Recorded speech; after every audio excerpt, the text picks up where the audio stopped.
Good afternoon, everybody out there. Welcome to the OABGC Talks podcast. This is your host, Nicolina Noletti. I'm also here with Andrew Arnold, and we have Dawn Cazzolli from the Orrville Area United Way. Happy to have everyone here. Hello, hello. Appreciate you having us on. Hi, yeah, thanks so much. Absolutely.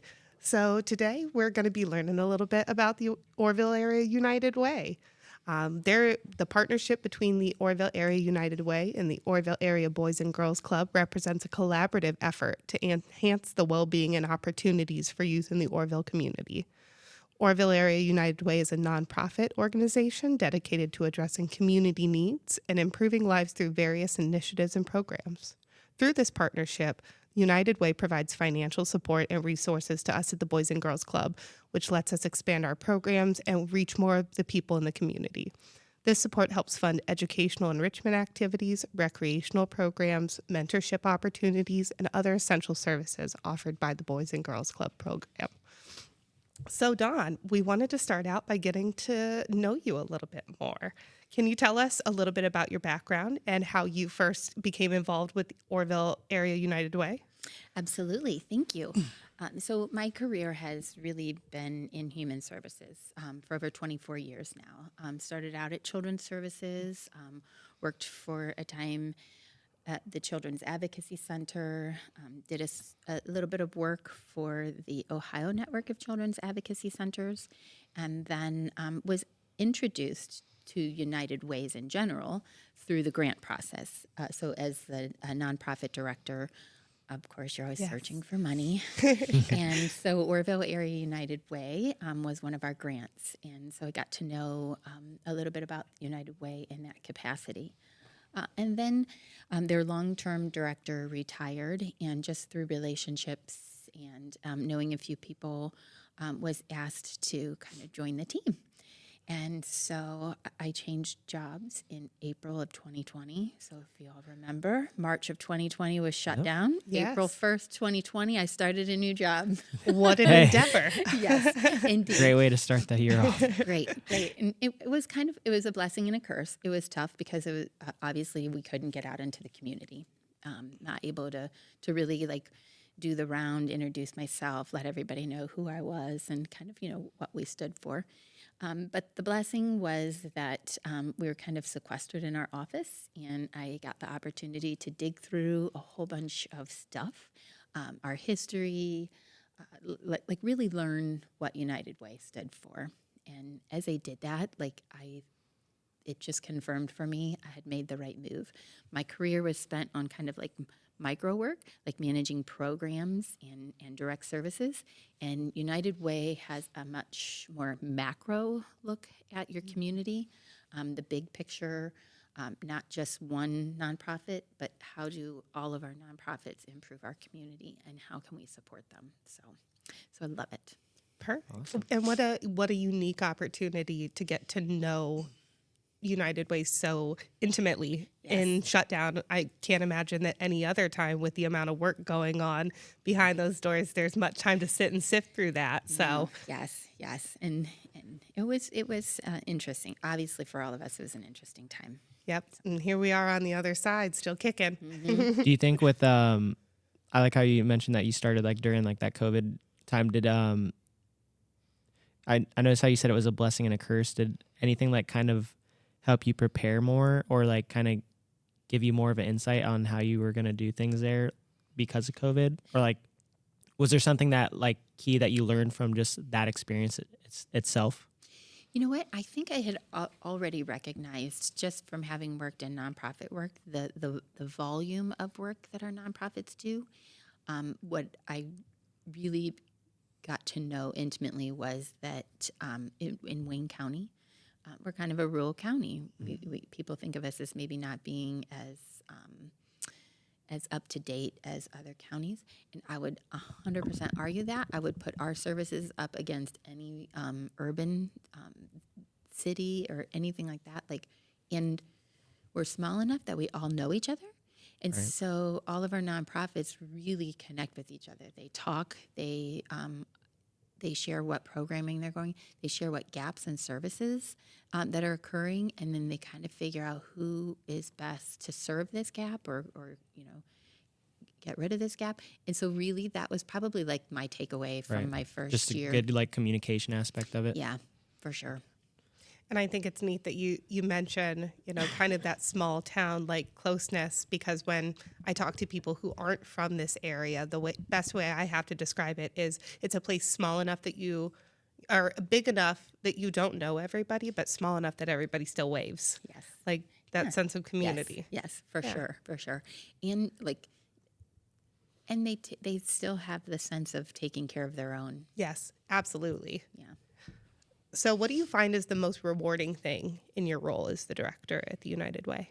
I think it's building relationships. I think we had a little conversation off air about that's my comfort zone, is meeting new people, understanding like what's going on, what do you need, and really doing that on that big community wide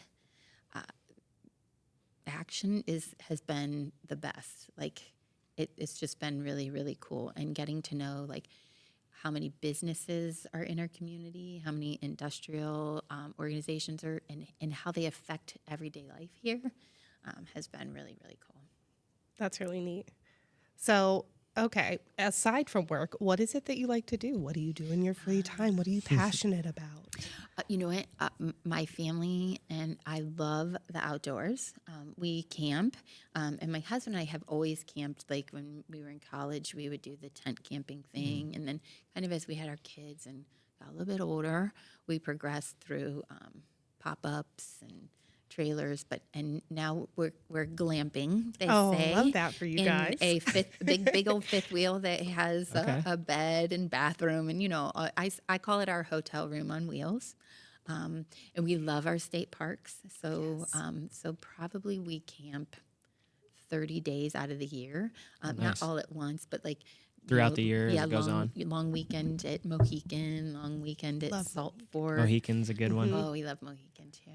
Yeah, and then other, I like to craft a little bit and have a creative outlet too. So Are you running any kind of Etsy shop where you sell your crafts? no, but I have actually thought about it. I helped my niece recently. She got married and she wanted chalkboard signs, and I found a talent that I didn't know that I had, and so I do pretty good chalkboard signs. There you go. And I thought I should probably maybe do an Etsy shop, and then my husband's like, "Really? Really, are you going to do one more thing In all your spare Really?" time? Yeah. And I was like, Keeps you busy. it does. And the funny thing is, I did a lot of it when we were camping. Like I took my chalkboard signs along with my markers and chalk and did it while we were camping. So it's kind of like a double vacation. Right. Well, and maybe you can reach that camping target audience and everyone can have their name side. That's right. There you go. That's right. Perfect. Could sell them at the campgrounds. That's Everybody right. loves a good side hustle. Yep. There you go. Yes. Yes. All right. So I think we both want to kind of know more about Orrville Area United Way. I know that being employees at the Boys and Girls Club, we are familiar with that partnership and our interaction, our relationship. But can you kind of give us a brief overview of what the United Way does? What's its mission? Sure. What could you tell listeners who may not have any context? Yes. So I always like to note Orrville Area United Way is a member of United Way Worldwide. So we do have a membership agreement with them, and we use their branding and some of the materials that they developed, and rely on even some of the research projects that they do, like the ALICE, Asset Limited Income Constrained Employed, which we could do a whole podcast on, but we won't do that now. It's episode number 2. Yes, that's We right. almost did because I read up about It's it. awesome. And it's very intriguing. It is. It's amazing. It's really, really amazing. Very interesting and kind of like bigger picture. Yes. Like how we truly can move people out of poverty. And so we take advantage of that membership with United Way Worldwide, but we are our own freestanding 501c3. We are governed by a board of local community members, and our staff all live in the county. So we think that that's really important, especially because most United Ways are actually countywide. Excuse me. Some are even almost statewide. But we are 3 zip codes, Dalton, Marshallville, and Orrville. That's what I was going to ask is what is considered the Orrville area? This is us, and into Kidron, and some a little bit into North Lawrence, because they kind of touch our that boundary. communities. And I like to explain to people, like, we kind of have this business model that's 3-pronged. The first prong is building relationships, and that is knowing everybody in your community, understanding what they do, who they are, everywhere from a resident to those industrial partners that we talk about. So businesses, nonprofits, all of those people, building relationships with them, talking to them, understanding what they need. And that's kind of the second part, is creating impact. And so as we build relationships, we start to understand, especially from our nonprofits who are serving a lot of our community members, what's going on? What are some trends you're seeing? What's a gap in service? Where do you need money? Where do you have extra time or effort? All of those things. And then kind of that last piece that I talk about is generating revenue. And so all United Ways generate revenue through a campaign process. And that is once a year we go into the community and say, we need your dollars to help support our nonprofit organizations. Because can I just say for 1 minute, if you think about what our community would look like without our nonprofits, including Boys and Girls Club, the Salvation Army, the Wayne County Children's Advocacy Center, the Viola Starsman Clinic, all of these organizations are nonprofits providing families, individuals in our community with services. How bleak would it be if we did not have those services, or if those services were like extremely limited? And we just talked about how lucky we are that we have all of those organizations. And a part of that is due to United Way's annual campaign. We raise dollars that we then go through a grant process and fund our local nonprofits. So that's kind of like in a nutshell what United Ways are, and specifically here in Orrville, our mission is to create a thriving society that benefits everybody. That's a considerably large nutshell, considering the Yes. impact you guys Right. have. Yes, Yeah. yes. I like what you said too. Like, imagine like if we didn't have those, like how you were saying, like just like the impact alone there wouldn't be as much. So that's awesome to hear. Yeah. And those are like basic need, necessary Yeah, services. they really are, like healthcare, and services for kids. Like this is what improves our community. Right. So I know you spoke a little bit about some of the things that you guys work to support. What are some of the main initiatives you guys are focusing on right now through the United Way? Sure. So we, along with granting dollars to local nonprofits, we also have 7 what we call our Percy programs. So they're kind of like our programs that have been brought to our attention that are services or opportunities for growth in our community. And so Backpack is one of them. Most people are kind of familiar with it, but if they're not and we explain it, they kind of have a light bulb moment. Backpack is for kids who are insecure, like through food insecure, like throughout the week. So they're maybe on free or reduced lunch. I guess it probably never occurs to most people that indicates that they're probably food insecure on the weekend as well. And so years ago, some teachers from the schools came to us and said, hey, we're noticing kids are coming back to school hungry, and what can we do? And so we looked around, and we weren't alone. Our community wasn't alone in that challenge. And so lots of people instituted backpack programs. And they literally used to be backpacks. However, that's not sustainable because, we know kids. Yeah. Backpacks don't come back. Leave them at school. Yeah.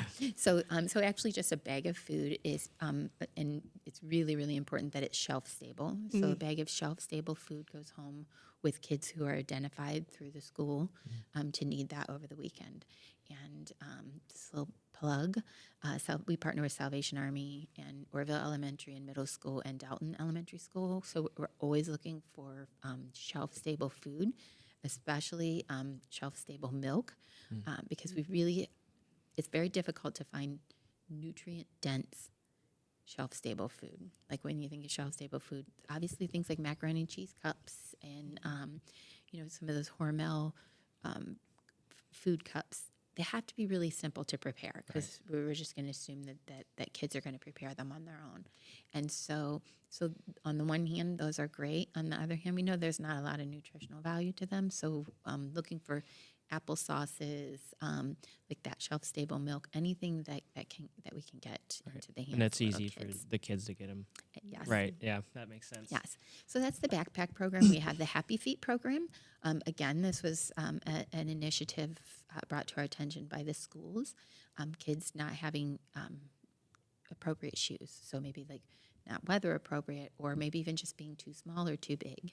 And so, again, we partner with Salvation Army and provide shoe vouchers, minimally once a year to kids. If we're having a really great year, we try and like bump that up to 2. Back to school is a huge time for kids to get new shoes. But also recognizing that at that point in time, we're probably not all thinking about that first snow in Ohio. And so around the time when it's that first snow or that weather comes around, we have a big push for boots too. Yeah, those super trendy summer sneakers may not do you as well Exactly. in the wintertime when it's 0 degrees. Don't want to get them ruined either. No, Yeah, you don't wanna exactly. ruin 'em. And then we have also Sweet Dreams, another notion of kids who maybe don't have access to bedding. And it started initially out as just like linens, sheets, blankets, pillows, all those things, and has slowly now, about 3 years ago, we found a group of volunteers who were actually building beds. And so we are partnering with them. So when a family is in need of a bed, they get the full bedding package. They get a bed, a mattress, sheets, blankets, pillows, pillowcases, comforters, like all of those. That's awesome. It is really, really cool, and very, very necessary. We try and do a couple bed builds a year, but even then that reaches maybe 20 beds.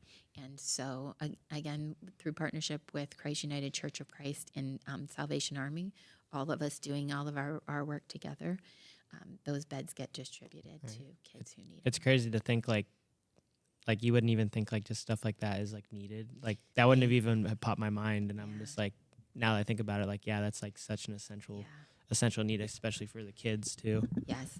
And as a former children's services worker, like going into folks' homes, I saw kids who, some who slept on a couch, some who slept on a floor, maybe a mattress with no bedding. And so when I first started there, and I was always like, oh, this is awesome. Like, thank God there's this access to this. And then when the bed piece came in, I was like super excited because, I mean, beds are expensive. Mattresses are ridiculously expensive.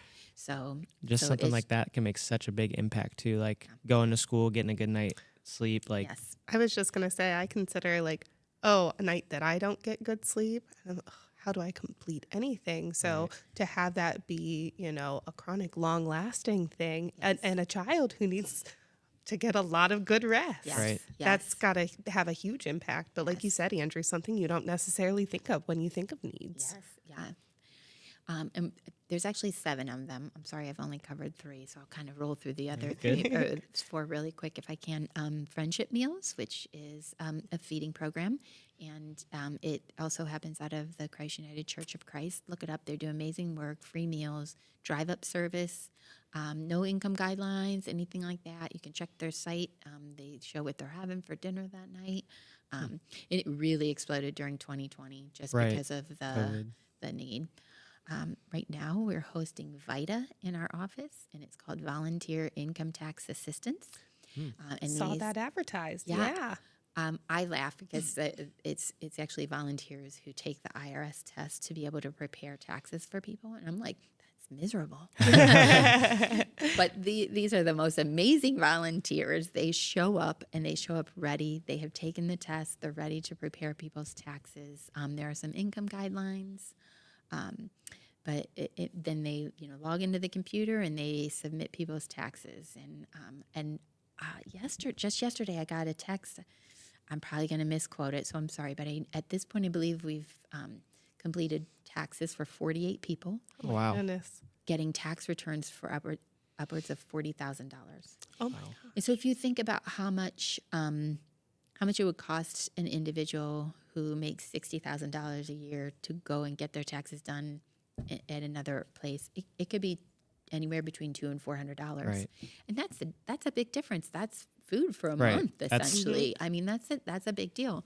And so we're really, really excited about how much money it brings back to families that really, really need Right. it. Yeah, that $200, $100, that goes a long way. Yeah. Well, and having the experience of you don't really quite know what you're going to get back. So making a commitment to I'm going to pay this person this much money, well, then you end up in the negative. And what was Right. any of it for? Exactly. So that's a great group of volunteers. And actually, we are always in need of volunteers for VITA because, and you don't necessarily have to complete taxes. We also have a greeter role. But it's been great. And so I'm looking forward to really hearing at the end how much we've actually added days because there's a pretty high demand for the taxes to get done. So we're excited, and I'm excited to know where this Yeah, goes. see where those numbers go. Yeah, pretty That's cool. awesome. Yes. We also fund the Wire line, also called 211, and it is an information line that anybody can call at any time. Pick up the phone, 211, call in. You'll speak to an operator who's been trained to know what resources are available in our community, and can direct you right to them. And so that's a necessary service. Our last one, again, very near and dear to my heart, is the Dolly Parton Imagination Library. If you haven't heard of it, it's just so cool. Dolly Parton created it years and years ago when she learned about the really abysmal graduation rate in her hometown. And so she worked with her community to figure out what they could do and came up with the Dolly Parton Imagination Library. And that is a program that kids birth to age 5 get a book for free every month. And so by the time they graduate from the Dolly Parton Imagination Library, they have a library of their own. That's They're awesome. age appropriate. They're like award-winning books, like Caldecott award-winning books. They're really, really cool. And currently, we average about 840 kids on our book receipt list. And yeah, it's really cool. It's very That's awesome. That's amazing. yeah. She'll even sing happy birthday. She sends an email and sings happy birthday to kids. Oh my goodness. I know. It's such a great What program. an angel. Yes. She is a national treasure. Yes. That's what you can say. She's amazing. So, yeah. So I heard you mention in some of those programs the utilization of volunteers. So how can people volunteer their time? What is the process of getting set up to volunteer? Yes, we use, our organization would not run without volunteers. We use a large number of volunteers, and it could be as involved as becoming a board member, where you would meet regularly and strategize what Orrville Area United Way's game plan is for the next 3 to 5 years.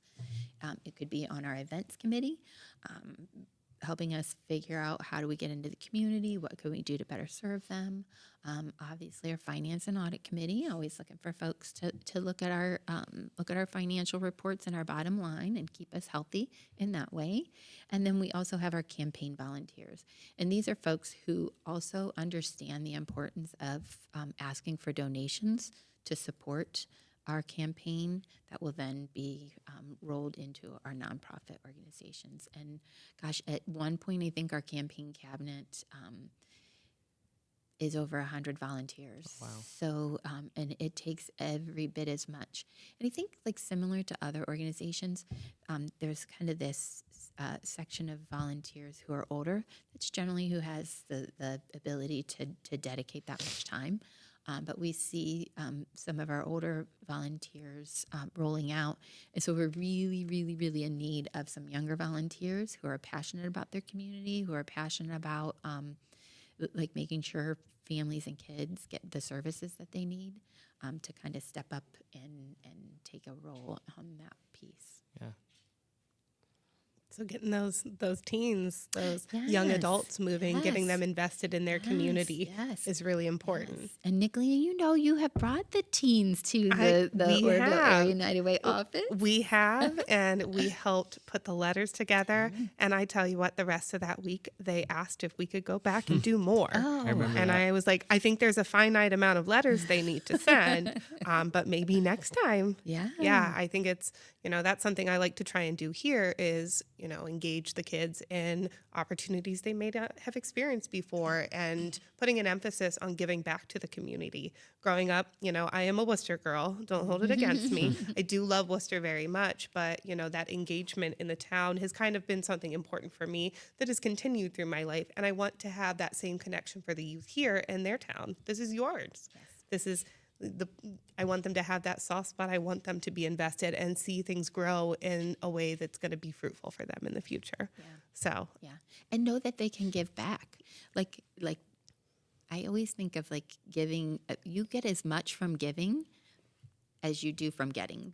You know what I mean? Like it's this whole give and take, and to do something for your community and see the results is amazing. absolutely. And we recently, over the summer and through the fall, partnered with the Salvation Army to do a canned food drive for a part of our Think, Learn, Create project with Family Dollar. And the kids raised the canned food items, and then we donated them to the Salvation Army. And that was the resounding, they're like, man, this feels good. Yeah. And I was like, that's the cool thing. Everyone walks away from this and feels better. Yes. It's awesome. It's so empowering. And I think, especially in a time right now, after having come off of a pandemic where we were separated a lot and not getting to spend that time really investing yourself in a community, in giving back, and ingratiating yourself into that society is important. Yes. And just think, some of those canned good items could have gone into the backpack that kids take home for meals over the weekend. I mean, It's exciting. yeah, and we're all connected. That's what I think, we're all connected, and everything that I do affects you, and everything you do affects me. And so that sometimes it means connecting the dots for them and for that light bulb to go off. Exactly. We also put together a cookbook. And because that was one of the things that in talking with the Salvation Army, having meals, like we went and we looked and here were the foods available. And I was like, what could you make yourself with that you would actually want to eat? And they're like, ooh. So we taste tested recipes with common staples that you would find Very cool. because, you might be cooking for yourself or you may only have these ingredients to choose from, but you still deserve a meal that tastes good. Yes, exactly. That's So cool. it was a really neat project that we got to do. And it was really insightful for, I think, some of the kids that it's not always just go to the grocery store and grab everything you want off the shelves. I don't even do that. I'm like, oh, I would love to have that, but not today. I'm on a budget. Right. Gotta watch the bottom line. So to wrap up, if people are interested in getting involved, how do they contact you? Is it a website? Do they call? Is there a sign up list? Or and even like individuals, businesses looking for partnerships, say you have an idea of something you would like to have funded. Yes. What's the best way to get a hold of you guys? Any of those above ways. Take a look at our website. Contact us through there. Give our office a call. We actually have our campaign coordinator, community campaign coordinator, Michelle Wilson. You can reach out to her. If you're an organization and want more information, we have our community impact coordinator, which is Jenny McFerrin. Reach out to either one of those folks. They'll connect you. I also think I really, really would like to share about our Day of Caring. Absolutely. And so last year, we relaunched it for the first time, I think, in over 10 years. And Day of Caring is kind of a day of giving back, where we go into the community and say, this is the day. This is the day we're going to figure out some projects, and we're all going to come together and complete those. And last year, the Boys and Girls Club was the recipient of a Day of Caring project with painting. It was amazing. It happened so fast. Yeah, I say they come in like a swarm. Yeah. Yep. And do it. And also the Y, we did projects at the Y, we did projects at Salvation Army. And so we were really, really excited, had 150 volunteers, I think over 22 projects that got completed. And it was on, the crappiest day of the year last year. It was like 38 degrees when years leading up to it, the average temperature had been about 60, maybe 60 degrees. And I woke up and it's like 38 degrees and kind of drizzling. Almost snowing out. Gotta love Ohio. I was like, nobody's going to show up. And actually more people showed up than had even registered. We had to register some folks on that day in that weather to do some outdoor projects. Right. Like, it's just amazing the power of your community. Right. And so we're doing it again this year, May 1st. We have our application for projects open. We have our volunteer application open on our website. I would encourage everybody to get involved. We are doing a partnership with American Red Cross this year, where they're going to do Sound the Alarm, which is free smoke detector and smoke detector installation. Oh. Wow. So, and that is open to anybody in the community. If you own a residence, there are some items that you could have. You have to check boxes on the application that would definitely make sure that you would.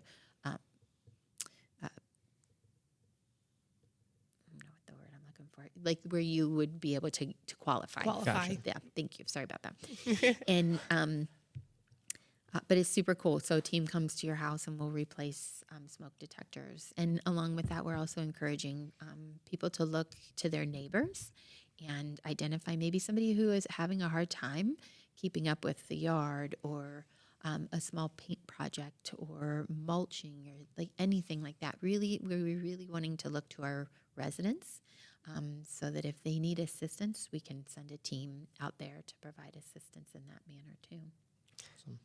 All I could think in my head was like it's like a big community to-do list that we're all working on together, which is really a neat concept. Yes, that is. I love that. I'm going to use that, Nicolene. Yeah, I love that. So it sounds like this is a perfectly timed podcast, because with it coming up on, you said May 1st? May 1st. That there is plenty of time once we get this on the air for people to get signed up, ask questions, express interest, put in for projects if people need projects done. It was amazing to see the way people in the community rallied to see it. It was essentially speed painting. Yeah. We were a little nervous because we could see the amount of space that there was. Yeah. And we're looking at ourselves and we're like, this would take at least a week. Yeah. And they were in and out, and it looked wonderful, and it was Professional amazing. painters. Yes. Yeah. And we know small nonprofits like our size. Like, we don't have a janitor. Mm-hmm. We don't have a landscaper. Like, all that usually falls on staff. We're like, hey, everybody wear their work clothes today. We're going out to mulch. And so being able to do that just frees up so much time and money and effort for people to do the good work they're supposed to be doing. And that's what I was just going to say is you're right. A lot of times those jobs, we don't have a designated person. So it's kind of all hands on deck and do what we can where we can.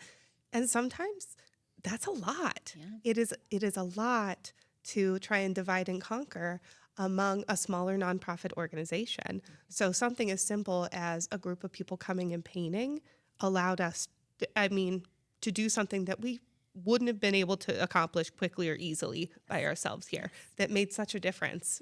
Just made such a difference. So we are really grateful to have that opportunity and to be a recipient of that. It makes a difference for us, for the kids, for what we can do for the kids. So it's very exciting. And the community. I love the community project list. Yes, the community to-do list. We are actively creating it. All right. So to wrap things up, we're going to do a good old-fashioned game of Would You Rather. Are you ready? I am ready. All right. Would you rather have the ability to rewind time for 1 hour each day, or fast forward time for 1 hour each day? Rewind. Same. Yeah, rewind. What's your reasoning for the rewind? You know what? The volume of emails I get in a day, and I'm like, if I could just do those emails and then rewind that time and use it for something else, is what really. Although that's kind of coming with AI. Yes. So maybe Yes. at some point, I won't have to worry too much about the emails. But right now, right here, right now, lots of emails, lots of replying, all that thing. So yeah. So I don't know. I feel like I could use it in I get to use it double, I guess. Double rewinds. Double rewind. I had the same thought. I'm like, if I'm going to do it, I'm going to rewind and then like drink my coffee Yes, and then that's just start right, over that's fresh right, caffeinated in the that's morning. right. Like that hour didn't exist. I'm just here and bright-eyed and bushy-tailed. All right. So would you rather have to do all your work in complete silence or have to listen to the same song on repeat for your entire workday? I am a silent person. Ooh. But not always. So I guess if it was like forever, I would probably work in silence. Depends on the song. And the girls at work would say the song for sure. They're like, it's always so quiet in here. We have a big open office, and they're like, it's really quiet in here, especially when we're all like deep in our Focusing. work. You know, it's really quiet, and then In somebody's like, zone. it's really quiet in here, and I'm like, not until you pointed it out. Right. That's Now sometimes I'm the listening to best. myself breathe. Yes, yes. The So, silence, I feel like that's some of the best time to get some of the best work done too, because you're just so focused, and then Yeah. like all of a sudden, like you said, like when somebody like takes a second to like unwind from that, they're like, oh my goodness, why is it so quiet? Yes, But like yes. look at all of that work that you just accomplished Yeah, right there. yeah, So truly. I'd have to agree with you there. I think the silence would be the best one. I think Andrew is more productive than me though, because he has like 30 minutes of focused silence and he knocks out so much stuff. And I'm like, but I need some background music. Yeah, yes. To me, it's a little bit like torture. He's torturing himself to get the work done. It's a grind. My mind doesn't shut off. It just goes. yes. My son is 100% of music. He has music on the whole time he is doing homework or anything like that. And I'm like, oh, I'd be singing, tapping my foot. Yeah, it's my soundtrack. All right. Would you rather have the ability to fly like a bird or breathe underwater like a fish? Fly like a bird. Yeah. You see Yeah. so much. Oh my gosh, I can't even, I can't imagine. And I love the ocean, but only to put my feet in the Right. surf. I'd be afraid of what you'd find. Yeah, I'm not going all going the way deep. in. No. Yeah, no thanks. So yeah, like the view of Yeah. like imagine, soaring. Well, and honestly, I can just hold my breath and go underwater. That's right. I can't fly despite my best efforts. That's I cannot right. do that independently. All right. Let's see. Let's do one more here. Young boy, you want to choose one? Would you rather have the power of invisibility or the power to travel time? Ooh. I think time. I think I was time gonna say. travel. And I feel like especially like for like us and what we're doing, like imagine like if we could start like our organizations earlier and how much of an impact it would have. Yes. So like yes. and just the ability like to go and see like things that were accomplished in history Yes. would be amazing. Yes. And I always think that question about like who would you meet? Who would you have to your dinner table? Like I would be Everybody. like, let me go meet them at their dinner table. Right. And It'd just- be a potluck. It would Come be. on, everybody. It would be. Yeah, so definitely time Time travel. travel. Very cool. All right. Well, thank you so much, Dawn, for coming and being a guest on the podcast. Thank you. It was great to learn more about the United Way, our partnership, what you guys do for the community, the huge impact you guys have, and the reach that you guys have.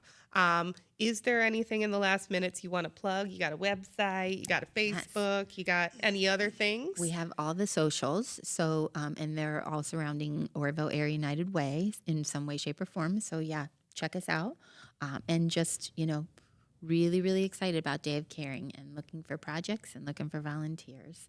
And thank you very much for having me. We do enjoy our partnership with the Boys and Girls Club. We know you're doing amazing work, and we're excited. I know you guys have a big plans coming, and we're excited to see where that takes you. Yes. Thank you so Yep, much. thank you. Again. Thanks.